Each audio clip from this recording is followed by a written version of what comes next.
So, along that vein, let's talk about something that's also very divisive: pixel shifting versus native 4K.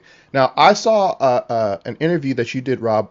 I guess it was a few months ago, and I thought it was interesting because I've always wondered myself. It's like, okay, when's Epson gonna go with the native 4K, And then the new projectors come out and it's pixel shifting. So I've never had a problem with it. I've always said that most people will not be able to tell the difference unless you have a native 4K projector and a pixel shifting projector side by side. But I think it's interesting when people find out why Epson continues to use pixel shifting versus native 4K. So do you want to talk about why you guys prioritize pixel shifting versus native 4K?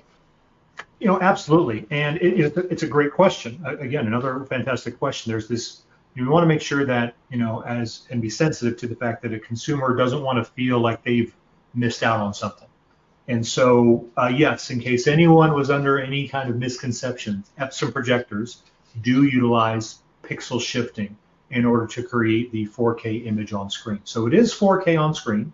All 8.3 million pixels are individually represented, individually addressable. You can throw up a 4K test pattern and alternating columns, alternating rows, and you can see all of that resolutions on the screen.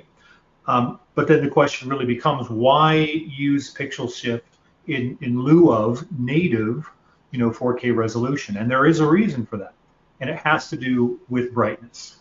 Projectors have largely needed to evolve for a good while when you really think about it.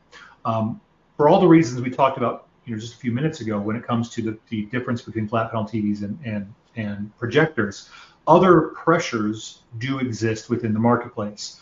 Not as many customers are building dedicated, single purpose, kind of spaces like theater rooms.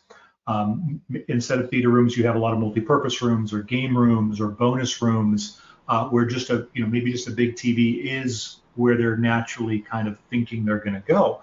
And in order to be able to work in these non-traditional spaces where there's ambient light, you do need considerably more brightness. You also, of course, want to be able to project an image that's larger, than a standard television. And so now that TVs are regularly available in the 100-inch category, projectors really should be able to deliver a larger or more immersive viewing experience. So you're pushing, 130, 140, maybe 150-inch screens. Again, brightness is required in order to do that. So brightness really is the key.